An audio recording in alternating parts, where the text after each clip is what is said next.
హైదరాబాద్ నగరంలో ఈరోజు N convention Akkineni నాగార్జునకు చెందినటువంటి భవనాలపైన హైడ్రా అధికారులు యాక్షన్ మొదలుపెట్టి కూల్చివేత కూడా పూర్తి చేశారు. ఈలోగా అక్కినేని నాగార్జున హైకోర్టుకు వెళ్ళారు. హైకోర్టు కూల్చివేతలపైన స్టే విధించింది. అప్పటికి కూల్చివేతలు దాదాపు పూర్తయిపోయాయి. అయితే తర్వాత జరిగే ప్రొసీజర్ అనేది ల్యాండ్ ఎవరిది, ప్రభుత్వం దాన్ని కైవశం చేసుకుంటుందా, ఇలాంటిది బహుశా కోర్టులో తేలేదాకా ఆగిపోతుంది. ఈలోగా Hyderabad disaster response and asset monitoring and protection agency ఇటీవల రేవంత్ సర్కార్ నియమించిన నూతన వ్యవస్థ తాము చేయాల్సిన పని చేశారు. సో దీనికి అక్కినేని నాగార్జునకు కూడా రిప్లై ఇచ్చారు. మీరు ఆయన ట్వీట్ చేశారు, చూడండి మీరు స్క్రీన్ పైన అక్కినేని నాగార్జున చేసిన ట్వీట్. ఆయన ట్వీట్ సారాంశం ఏంటంటే, మేము ఏ తప్పు చేయలేదు, పట్టా భూమిలోనే మేము ఈ ఎన్ కన్వెన్షన్ కట్టాము, దీనిపైన హైకోర్టు స్టే ఉన్నా కూడా హైడ్రా ప్రభుత్వ అధికారులు కూల్చివేయడం అనేది చట్ట విరుద్ధమైన చర్య. దీన్ని మేము మా పరువును కాపాడుకోవటానికి, టు ప్రొటెక్ట్ అవర్ రెప్యుటేషన్, మేము దీని కోర్టుకు కూడా వెళ్తున్నాం. సో అన్ని అనుమతులు తీసుకొనే కట్టాం, ఇది ప్రైవేట్ ల్యాండ్లో కట్టిన భవనం అంటూ నాగార్జున అక్కినేని రిప్లై కూడా ఇచ్చాడు. అయితే ఇది ఇలాంటి వివాదం కాదు. చాలా కాలంగా ఎన్ కన్వెన్షన్ ఆ తుమ్మిడికుంట చెరువు full tank level buffer zone లోపల కట్టారు అనేది ఆరోపణ. ఇది గతంలో అనేక సందర్భాల్లో చర్చకు వచ్చింది. సో అక్కినేని నాగార్జునను కూడా రేవంత్ ప్రభుత్వం వదలలేదు. అంత పలుకుబడి ఉన్న వారికైనా చట్టం ఒకటే అని నిరూపించడం ద్వారా రేవంత్ రెడ్డి ప్రభుత్వం ఒక సంచలనం మాత్రం కలిగించింది. అయితే ఈ సంచలనం నెక్స్ట్ ఎటువైపు వెళ్ళాలి? ఇక్కడే కాదు, వాస్తవానికి మీడియాలో నేను చదివిన దాని ప్రకారం కాంగ్రెస్ నాయకుడు పల్లన్ రాజుకు సంబంధించినటువంటి భవనాన్ని కూడా కూల్చారని. శాస్త్రీపురం రాజేంద్రనగర్ ప్రాంతంలో ఓవైసీకి ప్రాబల్యం ఉన్న ప్రాంతాల్లో కూడా ఈ మొదట్లో కూల్చివేతలు జరిగాయి. అంటే ఎంఐఎం వారు కూడా సంబంధించిన వాటిపై కూడా కూల్చివేతలు జరిగినట్లున్నాయి. ఒక సందర్భంలో దానం నాగేందర్ కూడా రంగనాథ్ హైడ్రా కమిషనర్ పైన చాలా సీరియస్గా రాసేయాడు. సో అంటే ఇక్కడ కాంగ్రెస్ పార్టీ నాయకుల్ని వదలలేదు, కాంగ్రెస్ పార్టీకి ఇవాళ అప్రకటిత మిత్రపక్షంగా అన్డిక్లేర్డ్ అలైగా ఉన్న ఎంఐఎంను వదలలేదు. ఇప్పుడు అక్కినేని నాగార్జున లాంటి సెలబ్రిటీలను కూడా చట్టం వదలలేదు. ఇది రేవంత్ రెడ్డి ప్రభుత్వం స్వతంత్రంగా వ్యవహరిస్తోంది, రాజకీయ కక్షతో కాదు అనే సంకేతాన్ని పంపించటానికి హైడ్రా ఎంపిక చేసినటువంటి యాక్షన్ ప్లాన్ మనకు ఉపయోగపడుతుంది. కానీ తర్వాత ఏం జరుగుతుంది? గతంలో నేను ఇంతకుముందు కూడా చెప్పాను, గతంలో అనుభవాలు ఉన్నాయి. ఇదే ఎన్ కన్వెన్షన్ పైన కూడా కాస్తంత కూల్చివేత కార్యక్రమం బీఆర్ఎస్ ప్రభుత్వం వచ్చిన తర్వాత కూడా జరిగింది. ఉద్యమ కాలంలో బీఆర్ఎస్ నాయకులే ధర్నాలు చేశారు, కానీ ఆ తర్వాత అకస్మాత్తుగా ఆగిపోయింది.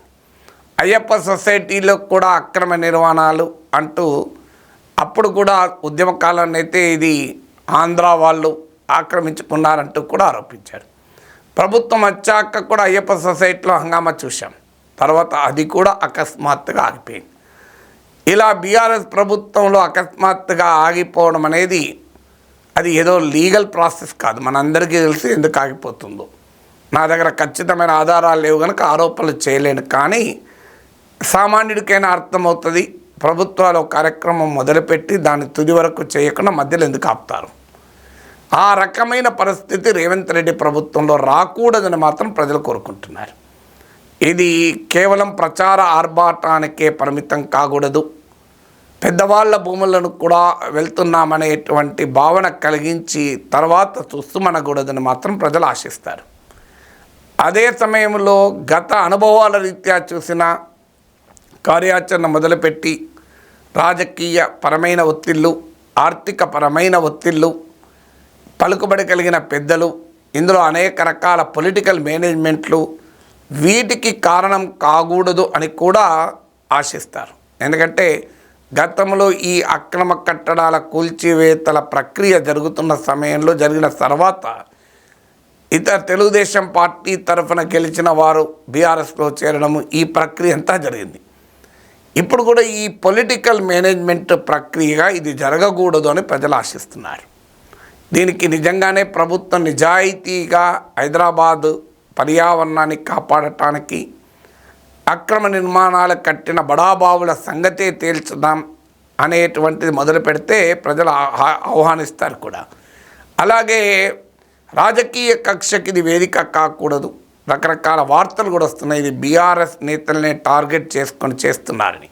బహుశా విమర్శ రాకుండా ఉండేందుకే నేను ఇంతకుముందు చెప్పినట్లు కాంగ్రెస్ నేతల్ని కూడా వదలలేదు, ఎంఐఎం వారికి సంబంధాలు ఉన్న వాళ్ళ వదలలేదు, రాజకీయాలకు సంబంధం లేని సెలబ్రిటీ అయిన నాగార్జునకు కూడా వదలలేదు, ఇంకా బీఆర్ఎస్ నాయకుల దగ్గరికి రాలేదు. ఇప్పుడు ఈ ఎన్ కన్వెన్షన్ కూల్చివేత సందర్భంగానే బీఆర్ఎస్ ఎమ్మెల్యే పల్లా రాజేశ్వర్ రెడ్డికి సంబంధించిన కాలేజీలకు కూడా ఇలా శిఖం భూములు, చెరువుకు సంబంధించిన భూములు ఆక్రమించారంటూ ఇరిగేషన్ ఇంజనీర్లు కంప్లైంట్ కూడా చేశారు. అంటే బహుశా రేపో మాపో పల్లా రాజేశ్వర్ రెడ్డి భవనాల, కాలేజీ, యూనివర్సిటీ భవనాల మీదికి కూడా హైడ్రా వెళ్ళే అవకాశం కనబడుతుంది. ఇక కేటీఆర్ ఫామ్ హౌస్గా చెప్పబడుతున్న దాని ఇప్పటికే చర్చ ఉంది. అది కేటీఆర్ నాది కాదు, మా మిత్రుంది, నేను లీజు తీసుకున్నానన్నాడు. బట్ ఏదైనా ఆ రాజకీయ ప్రముఖుల ఆస్తుల పైకి కూడా వెళ్ళవచ్చని. అయితే ఈ ప్రక్రియ క్రెడిబిలిటీ నిలబడటానికి, ఈ ప్రక్రియ విశ్వసనీయత నిలబడాలంటే రేవంత్ ప్రభుత్వం రాజకీయ కక్షలకు అతీతంగా నిక్కచ్చిగా తమ పార్టీ వారు ఉన్నా కూడా ఈ ప్రక్రియ ఆగకుండా జరగాలి. అందుకే వార్తలు కూడా వస్తున్నాయి, పొంగులేటి శ్రీనివాసరెడ్డి, వివేక్ల ఫామ్ హౌస్లపై కూడా హైడ్రా వెళ్తుంది, అది ఇప్పటికే ఆ సంకేతాలకు కూడా వెళ్ళాయని.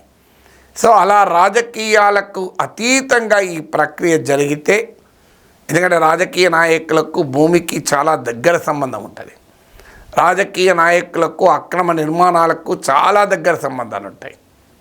రాజకీయ పలుకుబడిని ఉపయోగించుకొని అనుమతులు తెస్తూ ఉంటారు. అందువల్ల ఈ హైడ్రా క్రెడిబిలిటీ పెరగాలి అంటే, ఎందుకంటే గతంలో కూడా ఇలాంటి ప్రక్రియలు చాలా జరిగాయి. సుప్రీంకోర్టు తీర్పులు ఉన్నాయి, హైకోర్టు తీర్పులు ఉన్నాయి, గత ఉమ్మడి రాష్ట్రంలో ప్రభుత్వాల ఆదేశాలు ఉన్నాయి. తెలంగాణ వచ్చాక లేక్ ప్రొటెక్షన్ కొరకు ప్రత్యేక అధికారులను నియమించిన సందర్భాలు కూడా ఉన్నాయి. కానీ ఆచరణలో ఏమీ జరగలేదు. అందువల్ల రేవంత్ రెడ్డి ప్రభుత్వం మొదలుపెట్టిన ఈ యజ్ఞం కూడా మధ్యలో ఆర్థిక, రాజకీయ, సామాజిక ఒత్తిళ్లకు ఆగిపోకూడదనే ప్రజలు కోరుకుంటారు. ఎందుకంటే హైదరాబాద్ నగరం చిన్న వర్షం పడితే భారీగా మునిగిపోయే పరిస్థితి ఏర్పడింది. కొన్ని చోట్ల ప్రభుత్వ నిర్మాణాలు కూడా ఉన్నాయి, ఇదేమీ ప్రైవేట్ నిర్మాణాలే కాదు, ప్రభుత్వ నిర్మాణాలు కూడా ఉన్నాయి. కానీ అసలు పరీక్ష రేవంత్ ప్రభుత్వానికి ఎక్కడొస్తుంది అంటే మూసీ పరివాహక ప్రాంతంలో కానీ ఇతర చెరువుల వద్ద కానీ పేద మధ్యతరగతి ప్రజల నిర్మాణాలు, పేదలు తాము ఆక్రమించుకొని ఇల్లు కట్టుకొని ఉండవచ్చు, అది ప్రభుత్వం చెప్పచ్చు మీకు అది చట్టరీత్యా అధికారం లేదు అని. ఇక మధ్యతరగతి వాళ్ళైతే చాలామంది ఈ వ్యవస్థ బాధితులు, ఈ వ్యవస్థ వల్ల మోసపోయేవారు, ఈ వ్యవస్థ ప్రేక్షక పాత్ర వహిస్తుంది కదా అని ఏమీ కాదని కొన్నవారు, ఏదో ఆశతో మాకు ఎక్కడో చోట ఇల్లు కావాలి కదా, ప్లాట్ కావాలి కదా, హైదరాబాద్లో అంతటా ఇలాగే ఉంటాయి కదా అని భావించిన వారు, ఇలా ప్రభుత్వాల వ్యవస్థల అసమర్థత, వైఫల్యాల వల్ల ఇబ్బంది పడే ప్రమాదం ఉంటుంది మధ్యతరగతి ప్రజలు. అలాంటి వారి పట్ల హైడ్రా ఎలా ఉంటుంది అనే ప్రశ్న ముందుకు వస్తుంది. పొలిటికల్గా కూడా అది మామూలు విషయం కాదు. వందల సంఖ్యలో, వేల సంఖ్యలో ఇవాళ పెద్ద పెద్ద వారి భవనాలు కూల్చివేస్తే ప్రజలు హర్షిస్తారు. పెద్ద నోట్ల రద్దు చేసినప్పుడు ప్రజలు మా కొరకైనా హర్షించారు కదా. సో అందువల్ల రేవంత్ రెడ్డి ప్రభుత్వానికి కూడా హర్షిస్తారు, ఎంజాయ్ చేస్తారు, ప్రాబ్లం ఏం లేదు. కానీ తమ వరకు వచ్చినప్పుడు మాత్రం ఇది మామూలు ఇష్యూ కాదు. రాజకీయ ప్రత్యర్థులకు కూడా ఇది ఆయుధమవుతుంది. అందువల్ల హైదరాబాద్ సుందరీకరణ పేరిట్టునో, పెట్టుబడులు ఆకర్షించిన పేరిట్టునో, అభివృద్ధి పేరిట్టునో పేదవాడి మధ్యతరగతి గూడుకు ప్రమాదం ఏర్పడితే అప్పుడు ఎలా వ్యవహరించాలి? సో వారికి ఏ రకమైన పరిష్కారం చూపుతారన్నదే రేవంత్ ప్రభుత్వ ఎబిలిటీకి ఒక అగ్ని పరీక్షగా మారుతుంది. హైడ్రా క్రెడిబిలిటీకి ఒక సవాల్గా మారుతుంది. హైడ్రా కెపబిలిటీకి కూడా సవాల్గా మారుతుంది. మరి ఈ ట్రికీ ప్రశ్నను బహుశా రేవంత్ ప్రభుత్వం ఈ కార్యక్రమం మొదలుపెట్టినప్పుడు ఆలోచించకుండా ఉంటారని అనుకోను. ఆలోచించి ఉంటారు. దానికి ఏ పరిష్కార మార్గాన్ని వెతుకుతారో చూడాలి. సో అందువల్ల ఈ ప్రక్రియ ఒక రీజనబుల్గా, హేతుబద్ధమైన ప్రక్రియగా, రాజకీయపరమైన పక్షపాతాలకు అతీతంగా, రాజకీయ కక్షల దృష్టితో కాకుండా కేవలము కొద్ది మందిని బెదిరించటానికో చేసే ప్రక్రియగా కాకుండా అర్ధాంతరంగా వివిధ కారణాల రీత్యా, ఆ కారణాలు ఏంటి అనేది నేను ప్రత్యేకంగా చెప్పాల్సిన అవసరం లేదు, ఆగిపోకుండా పొలిటికల్ మేనేజ్మెంట్కు ఇది ఒక ప్రక్రియగా మారకుండా, సామాన్యుడి బతుకును చిన్నాభిన్నం చేయకుండా ఈ ప్రక్రియ జరిగితే సహజంగా ప్రజలు కూడా ఆహ్వానిస్తారు. ప్రజలకు కూడా రేవంత్ ప్రభుత్వ సంచలన ప్రక్రియను వెల్కమ్ చెప్తారు.